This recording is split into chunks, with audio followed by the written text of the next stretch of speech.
How do you steal an entire continent without firing a single blank? Simple, you lock the doors. Invite only Europe and draw borders on a map. In this video, we break down the Berlin Conference. You'll see how a room full of Europeans decided the fate of Africans, without Africa's consent, input, or presence. Why did Europe call the Berlin meeting?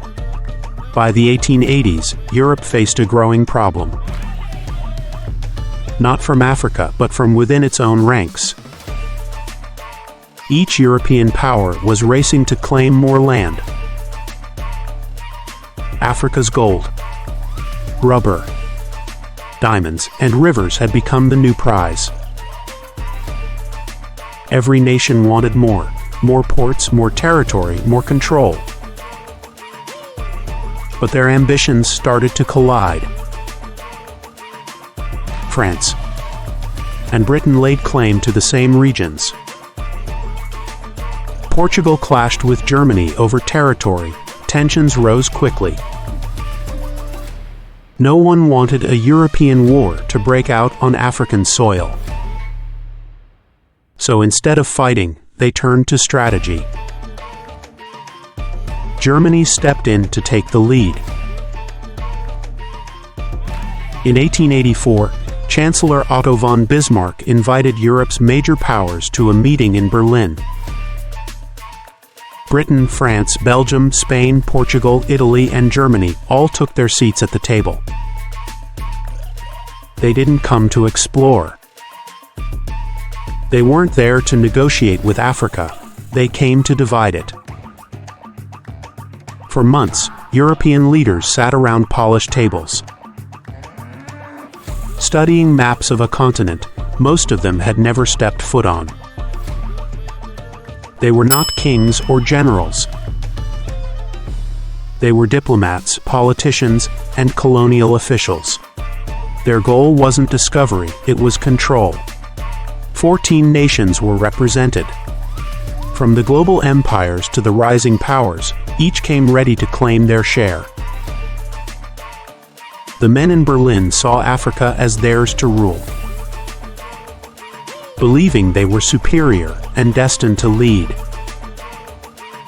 And that mindset never disappeared. They hid their true intentions behind talk of order and civilization. But it was theft organized and signed on paper. What they drew on that map would shape the next century. Those lines were backed by soldiers, built on lies and paid for in blood. What Europe decided at the Berlin Conference. Europe didn't just talk, they made rules. Rules for conquest. The biggest one was effective occupation.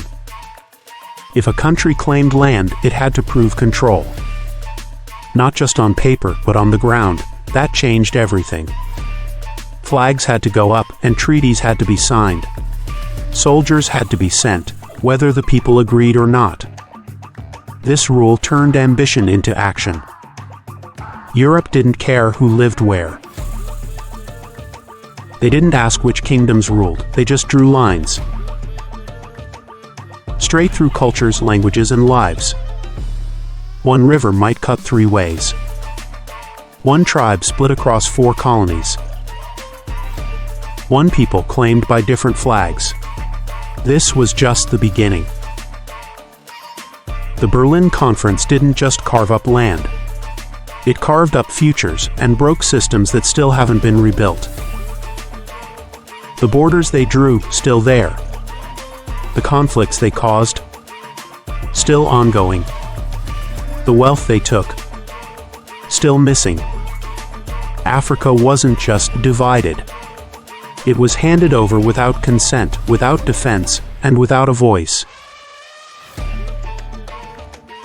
And the worst part, this meeting set the stage for everything that came next. The forced labor, land theft and broken economies, and a world that still benefits from what was stolen. What happened after Europe drew the lines? The ink had barely dried before Europe went to work. Ships left European ports loaded with flags, soldiers, and contracts. They weren't coming to trade, they were coming to take. What started as lines on a map became boots on the ground. Military posts were built. Missionaries were sent to soften the blow. They used fake promises and forced agreements to make the land grab look legal. European powers rushed to claim their piece of Africa. Belgium grabbed the Congo. France raced through West Africa. Britain moved east and south, swallowing land like wildfire. They didn't care who was already there. They didn't ask. If an African kingdom resisted, it was labeled a rebellion. And rebellion had to be crushed. Not just with weapons, but with systems. Colonial rule rewired everything. Languages were changed, names were erased. Traditional rulers were replaced with European-appointed chiefs. Taxes were introduced, but only payable in European currency. The people were forced into labor to earn money just to pay those taxes.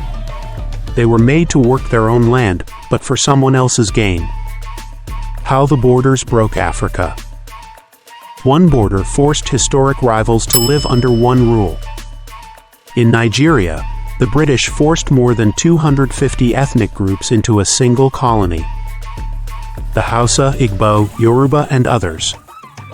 Each group had its own language, customs, and way of life. Now they were told to follow the same laws, pay the same taxes, and share the same land. That decision created tension that still exists today. Many families found themselves split between 3 different colonies overnight. The Awe people were divided between Ghana, Togo, and Cameroon. One group was ruled by Britain, another by France, the third by Germany. They still spoke the same language. But they now lived under different foreign powers. The change came fast and it came with force. Some tried to resist, some ran. Many had to follow the new rules just to survive. The damage went deeper than politics. Trade routes fell apart, marriages broke down. Generations of trust between neighbors disappeared. Europe didn't just break borders, they broke bonds. And when they left, they didn't fix it. Some borders buried powerful kingdoms under weaker ones. Others took the richest lands and left the people out. So even after independence, the damage stayed. The borders remained, but the problems got worse. Civil wars, ethnic tension, and long-standing feuds. Not because Africans couldn't lead, but because they were handed a broken map. The Berlin Conference didn't just steal land, it stole stability.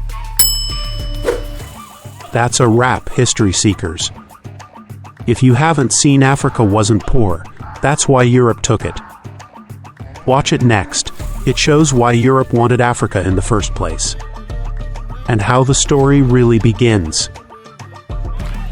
Getting to the roots is where history comes alive. We uncover the truth about Africa, African Americans, and American history, one story at a time. Thanks for watching. Peace and love.